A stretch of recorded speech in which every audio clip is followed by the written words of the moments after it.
ഹരേ Krishna. 2025 June കുംഭരാശിക്കാർക്ക് ജ്യോതിഷപരമായിട്ട് എങ്ങനെയിരിക്കും എന്ന് നോക്കാം. മെയ് 15 വ്യാഴം ഗോചർ ഓൾറെഡി ചെയ്തു കഴിഞ്ഞു. അതുപോലെ തന്നെ രാഹുവും കേതുവും 18 മെയ്ക്കും രാശിപ്രവർത്തനം ചെയ്തിരുന്നു. ശനി മഹാരാജ് 29 മാർച്ചിൽ ലാസ്റ്റ് ഫേസിലായിട്ട് നിങ്ങളുടെ 7 ശനിയുടെ ലാസ്റ്റ് ഫേസിലോട്ടാണ് കടന്നിരിക്കുന്നത്. ഇത് ജൂൺ 3, 2027 വരെയായിരിക്കും 7 ശനിയുടെ ലാസ്റ്റ് ഫേസ് നടക്കുന്നത്. ഷോർട്സ് വീഡിയോ കാണുന്നവരാണെങ്കിൽ ചാനലിൽ വിശദമായ വീഡിയോ ഇട്ടിട്ടുണ്ട്, ദയവായി കാണുക. ജൂൺ മാസത്തിൽ സൂര്യനും ചൊവ്വയും ബുധനും സ്ഥാനമാറ്റം ചെയ്യാൻ പോകുന്നു. നവഗ്രഹങ്ങൾ എവിടെയൊക്കെ സ്ഥിതി ചെയ്യുന്നുവെന്നും അതുകൊണ്ടുള്ള ഫലങ്ങൾ എന്തൊക്കെയെന്നും നമുക്ക് നോക്കാം. നിങ്ങളുടെ ആരോഗ്യം, എഡ്യൂക്കേഷൻ, ലവ് റിലേഷൻ, ഭാഗ്യം, കരിയർ എങ്ങനെയിരിക്കുമെന്നും ഇതിൻ്റെ ഉപായങ്ങൾ എന്തൊക്കെയെന്നും നോക്കാം. കുംഭരാശിയുടെ സ്വാമി ശനിദേവാണ്. ഇപ്പോൾ 2nd ഹൗസിലാണ്. 1st ഹൗസിൽ രാഹു, 2nd ഹൗസിൽ ശനി, 3ാമത്തെ ഹൗസിൽ ശുക്രൻ, വീനസ്, 4ാമത്തെ ഹൗസിൽ സൂര്യനും ബുധനും, 5ാമത്തെ ഹൗസിൽ വ്യാഴം, 6ാമത്തെ ഹൗസിൽ മംഗൾ, ചൊവ്വ, 7ാമത്തെ ഹൗസിൽ കേതുവുമാണ് സ്ഥിതി ചെയ്യുന്നത്. ഇപ്പോൾ ആരോഗ്യം എങ്ങനെയിരിക്കുമെന്ന് നോക്കാം. രാഹു 18 വർഷങ്ങൾക്ക് ശേഷമാണ് ഈ 1st ഹൗസിൽ വരുന്നത്. ഇപ്പോൾ രാഹു എന്ന് പറയുന്നത് ഷാഡോ പ്ലാനറ്റാണ്. ഭയം, ഭ്രമം ഒക്കെ തരാനുള്ള ഒരു കഴിവ് രാഹുവിന് ഉണ്ട്.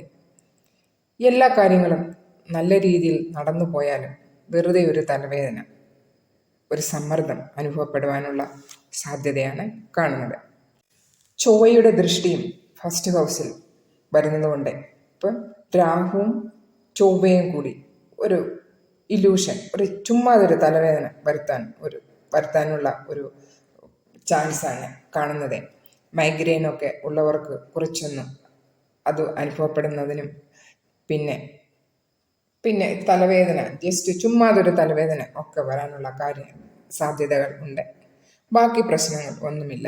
അത് നിങ്ങൾക്ക് അനുഭവപ്പെടുമ്പോൾ ഇത് വിചാരിച്ചാൽ മതി, രാഹുവിൻ്റെ പ്രഭാവത്താലാണ് ഇങ്ങനെയൊക്കെ ഉണ്ടാകുന്നതെന്ന്. എഡ്യൂക്കേഷൻ, നിങ്ങളുടെ 5ാം ഭാവത്തിൽ ബുധൻ വരുന്നത് ഏറ്റവും സർവശ്രേഷ്ഠമാണ്. അപ്പോൾ ജൂൺ 6 ശേഷം എൻട്രൻസ് ഒക്കെ എഴുതുന്നവർക്ക് നല്ലൊരു റിസൾട്ട് തന്നെ കിട്ടും. 5th ഹൗസിൽ ലവ് റിലേഷൻ, സന്താനം, സൗഭാഗ്യം, എഡ്യൂക്കേഷൻ ഇതെല്ലാമാണ് 5ാമത്തെ ഹൗസ് കൊണ്ട് നമ്മൾ നോക്കുന്നത്. അപ്പോൾ 5ാം ഭാവത്തിൽ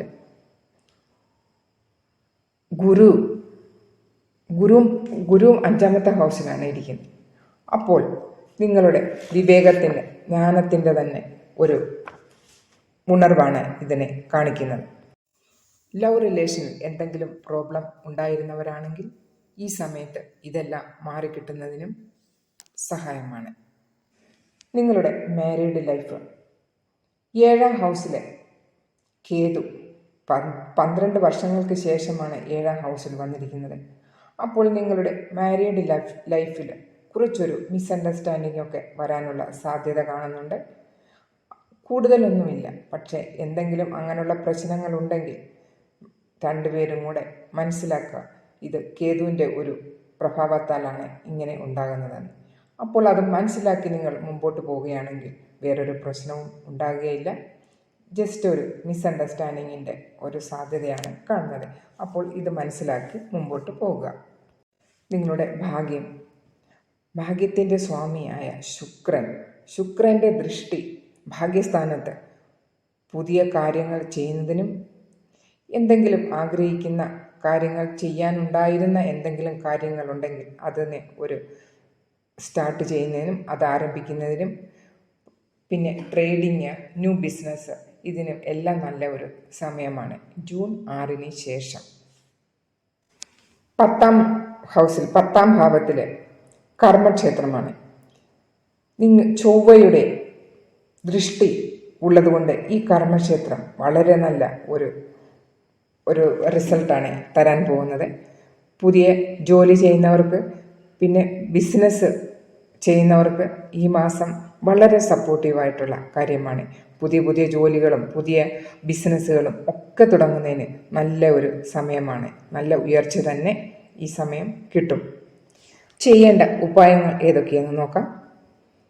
ശനിയുടെ ബീജമന്ത്രം, ശനിദേവൻ്റെ ബീജമന്ത്രം 108 പ്രാവശ്യം ഡെയിലി ചൊല്ലുക.